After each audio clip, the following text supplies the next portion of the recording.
All right, welcome. In this lesson, we're going to be looking at dilations and how to find different side lengths on similar figures. To start it off, it says in section 1.3, you organize shapes into groups based on their sides, angles, their size, and other characteristics. You identified them and investigated the relationships, but we're going to focus on what makes two figures look alike. Today, you will be introduced to a new transformation that enlarges a figure while maintaining its shape, and it is called a dilation. When a figure is dilated, the result is a similar figure. This is very important as we move forward in this unit. How are dilated figures related to their original figures? That is, what do similar figures have in common? This will be what we are investigating today, and the question that we need to be able to answer successfully in the rest of this unit. But first, we're going to look at an example, a visualization of a dilation here. A dilation just takes a figure and it either reduces it in size or enlarges it in size, and it grows or shrinks proportionally. So as you use the zoom feature in Notability, or you duplicate something and change its size, as long as you're changing it proportionally, this would be an example of a dilation. So let's talk about what it means to actually perform a dilation or to take a shape and dilate it. When shapes are dilated, they will be dilated in reference to a certain stretch point or a center of dilation. In this case, we are going to use the origin 0, 0 as our stretch point or our center of dilation that we're going to be dilating the shape about.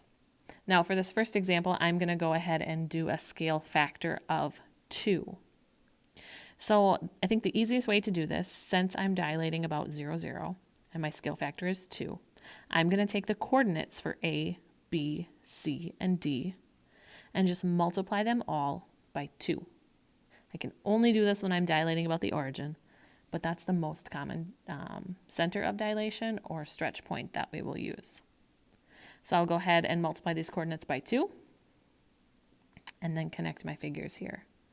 And then I'll add in my labels A prime, B prime, C prime, D prime. Now I'm going to repeat the process and multiply them all by a factor of 3. And you'll be able to see what that does to my figure. Makes it even larger. So as I look at these, and I know these figures are similar now, I need to look at sides and angles and kind of make some observations with the similar figures here. I think it's easiest to look at the top and bottom sides because they are flat. You can easily count the lengths. To take a minute, as you're following along here, pause the video, count the lengths of A, AB, A prime, B prime, and A double prime, B double prime, and let's check how the lengths compare, and then we'll talk about that in terms of the scale factor. So hopefully you took time to pause, and I see that this length from A to B is 4. When I count from A prime to B prime, that is 8. And when I count the blue top here from A double prime to B double prime, I notice that that is 12. I'm going to count the bottom here. From D to C is 3. From D prime to C prime is 6. And then from D double prime to C double prime is 9. So I'm interested to compare how the side length grows in relation to the scale factor.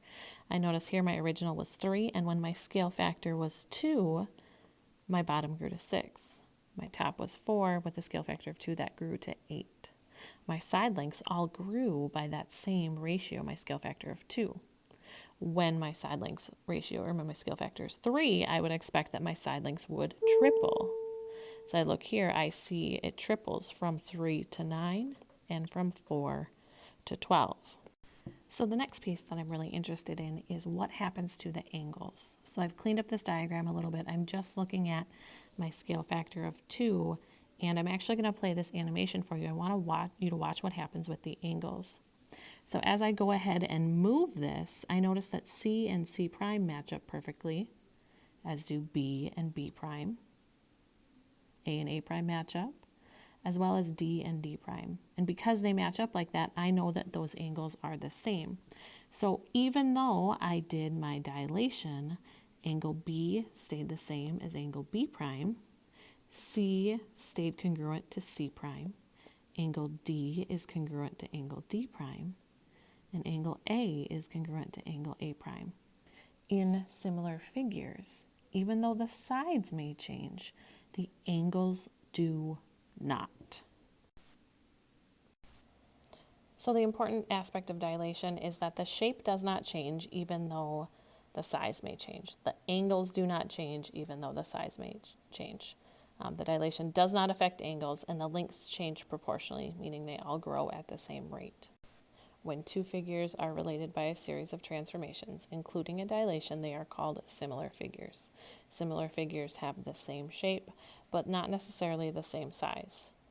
They can be created by multiplying each side length by the same number. This is often called the zoom factor. And then it gives an example of where you may have seen this before, like a copy machine. If you sent it to 50%, the machine shrinks it by half or multiplies by 0.5, but keeps the same shape. In this course, zoom factor, as well as scale factor, will be used to describe the ratio of the new figure to the original. So we compare the new figure to the original. What zoom factor was used for the puppy here? One other piece we need to consider is what happens when the zoom factor is 1. If they are the same shape and the same size, meaning the zoom factor is 1, they are called congruent. If two shapes are only similar but not the same size, we use just the tilde for similar. You are then asked to see which figures below are congruent, and it can be difficult to eyeball, so I'm going to show you what I did using some of our tools available in Notability.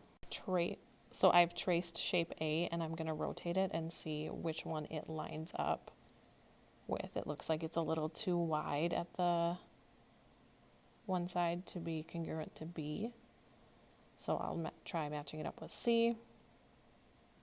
And it looks like those match up correctly. So A and C would be congruent.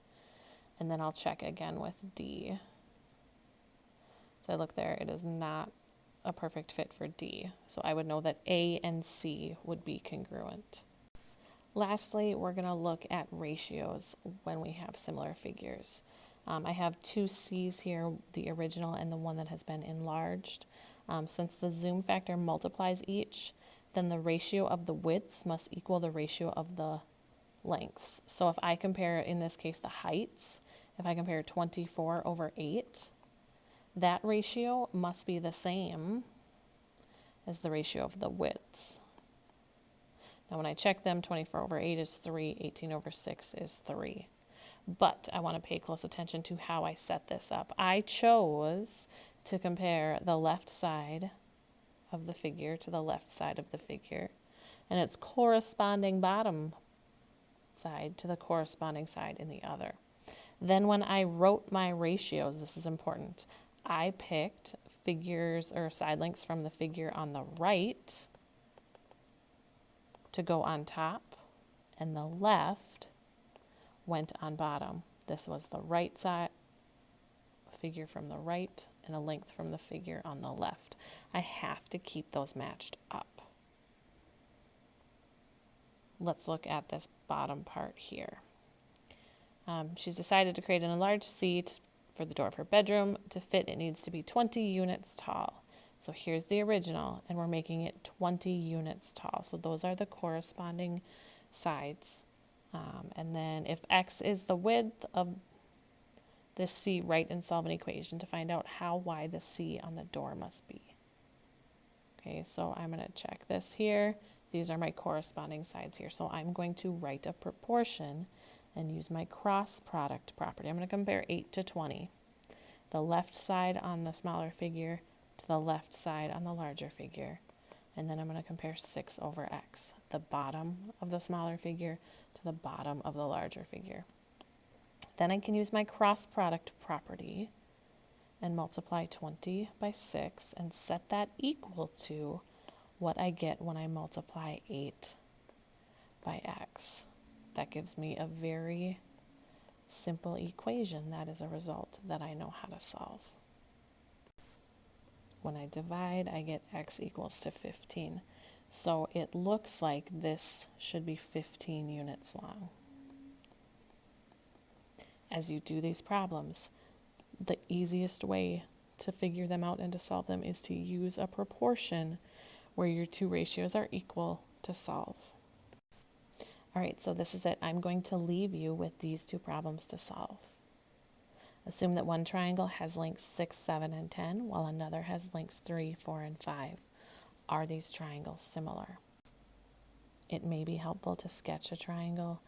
I don't know what it looks like, but I could do 3, 4, and 5, and then a larger triangle, obviously, with 6, 7, and 10.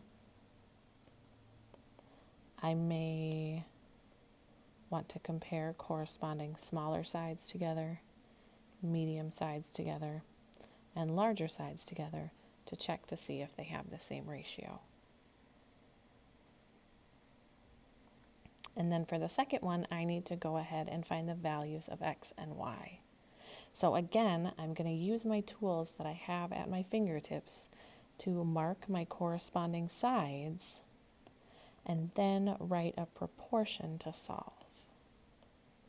So first I'll solve for y. I'm going to do 8 over 24 equals y over 18. And then after I get my answer for y, I'll solve for x, which I'm going to color code those sides as well. And again, I would choose to do 8 over 24. I know those numbers. Those are corresponding sides. I did the left side of the left figure and the left side of the right figure. And then I'll do the right side as my second fraction.